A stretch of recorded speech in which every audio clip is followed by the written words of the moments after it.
من الشيطان الرجيم بسم الله الرحمن الرحيم الحمد لله رب العالمين نستعينه ونستغفره ونسأل الكرامة فيما بعد الموت لنا ولجميع المؤمنين ونعوذ بالله من شرور أنفسنا ومن سيئات أعمالنا من يهدي الله فلا مضل له ومن يضلل فلا هادي له قال الله تبارك وتعالى في كتابه الكريم أعوذ بالله من الشيطان الرجيم بسم الله الرحمن الرحيم ولا تطع كل خلاف مهين هماز متاع بنميم صدق الله العظيم.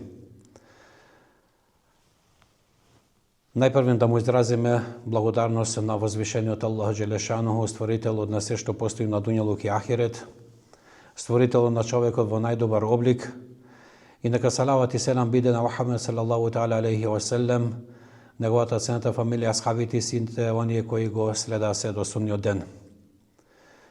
Фадилетите на месец Рамазан Мубарек се во тоа што човекот кога пости се воздржува не само од јадење, пиење, туку се воздржува и од клеветење и пренесување на туѓи зборови.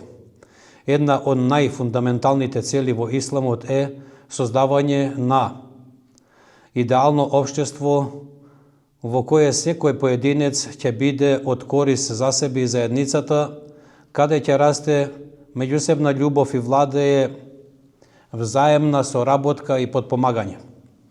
Во таа смисла, се што го разорува и руши овој постулат строго се забранува и спаѓа во големите гревови, без сомнение пренесувањето на туѓи зборови со цел за расипување на меѓусебните односи меѓу муслиманите спаѓа во рамките на забранети феномени и особини кои строго се осудени од страна на Аллах Джелешануху и од страна на неговиот пегамбер Мухамед салаллаху таала алейхи ва селем. Затоа Аллах Джелешануху во Куранот вели бисмиллахир рахманир рахим вала тутъи кулла халафин мехин хамазин матаин бинамим. Вика Аллах Джелешануху, и не го слушај ниеден голем колнач, презрен, голем клеветник, пренесувач на туѓи зборови.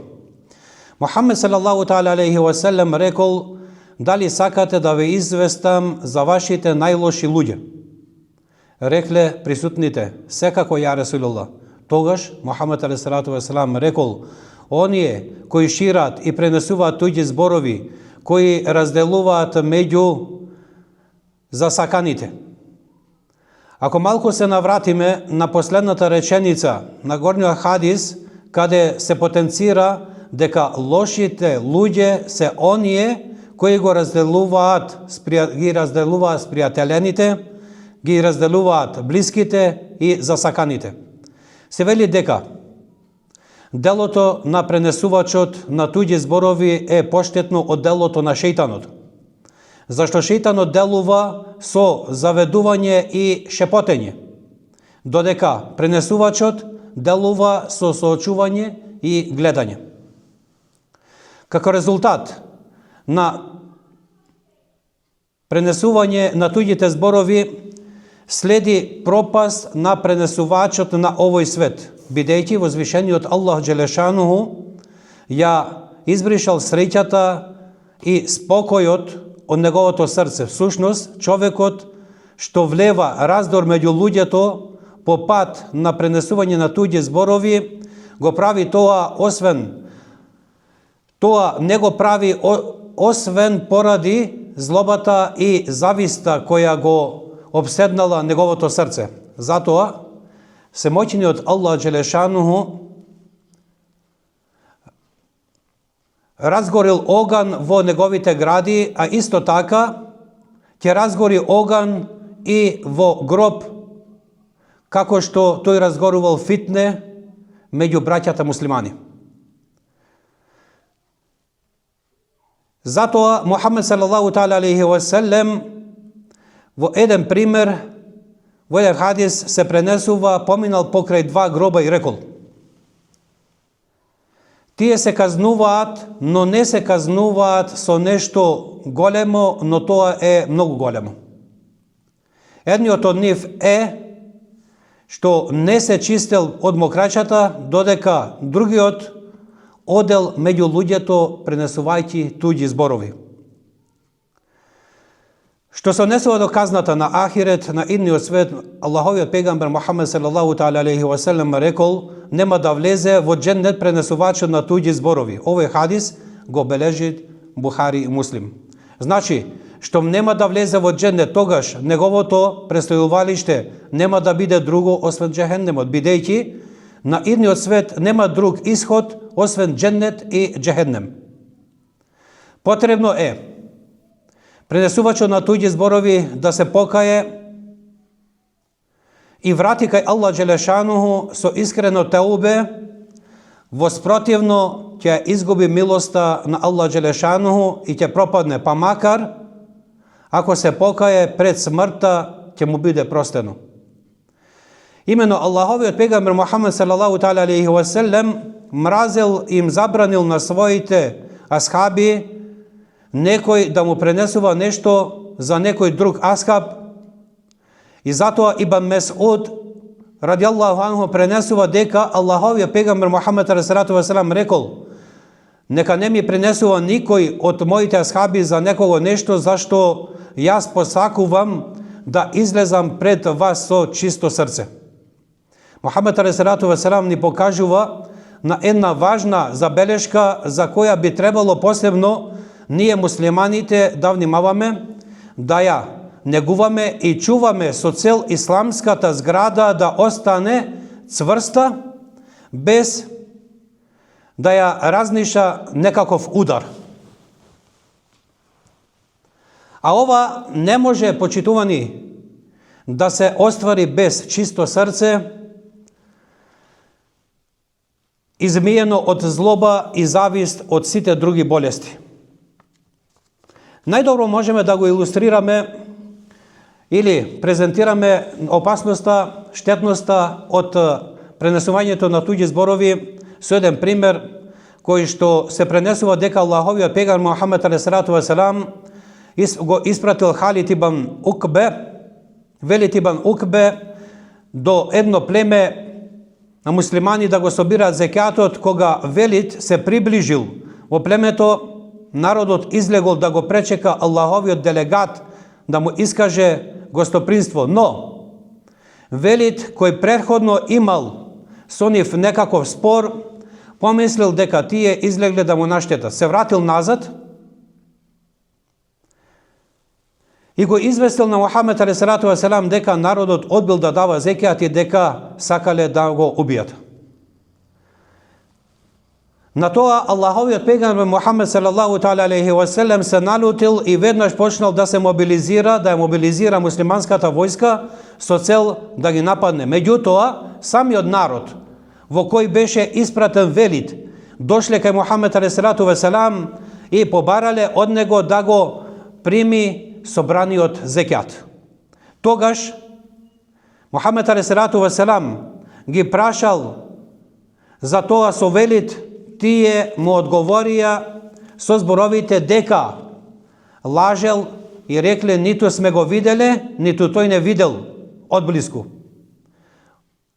Затоа поради тоа е објавен Куранскиот ајат каде што Аллах Джелешану вели: о верници, ако ви дојде несовесен грешник со вест некаква, добро проверете ја, па така не знаејќи некому зло да направите, па потоа вика Аллах Джелешануху да се каете за она што сте го направиле. Каков став, почитувани, треба да заземеме према оној кој ни дојде и ни соопшти некаква вест за некого или нешто? Таков одговор треба да ни послужи за пример. Се пренесува дека некој човек дошол кај халифа Омер ибн Абдул Азиз и го известил дека некој човек за него нешто зборувал. Омер му рекол: ако сакаш, ќе го провериме тоа што го велиш. Па ако си излажал, тогаш ти спаѓаш во категоријата на оние луѓе спомнати во ајетот каде што Аллах Джелешануху вели: о верници, ако ви дојде несовесен грешник со вест некаква, добро проверете ја. Ако ја збориш вистината, тогаш ти спаѓаш во оние каде што Аллах Джелешануху во Куранот вели: вејлу ликулли хумезетил лумезе, тешко на секој клеветник и на оној кој зборува зад грб, кој другите луѓе ги исмејува. Кога дотичниот човек ги слушна овие зборови од халифата, го замолил да му опрости и му ветил дека никогаш нема да се повтори тоа. Затоа, ако ни дојде некој да не извести дека филан човек рекол за тебе вака и вака, ти си должен да постапиш последниот начин. Како прво, да не му поверуваш, зашто тој е пренесуваш на туѓи зборови, клеветник и грешник. Да го спречиш пренесувачот, да го посоветуваш, да го мразиш неговото дело во името на Аллах Джелешану, зашто мразењето на грешникот е должност. Па затоа да напоменам уште еден пример, кога од третиот халифа Осман радијаллаху анху имал обичај често пати да вели: присетувајте се на Аллах Джелешануху, зашто тоа е лек за душата. Чувајте се од озборување на луѓето, затоа што тоа е болест и отров за душата. Па на крај нека ова Османова порака и мудрост ни биде вечно правило во нашиот живот, секојдневна пракса и лек од болеста наречена немиме пренесување на туѓи зборови со цел на разделување на браќата муслимани. На крај да го замолиме возвишениот Аллах Джелешануху да ни ги очисти нашите срца од дволичност, нашите дела од преправање, нашите јазици од лага, нашите очи од изневерување, нашите уши од слушање на харам и овој живот да го напуштиме иншаллах со иман и добри дела. Есаламу алейкум ва рахметуллахи ва баракатух.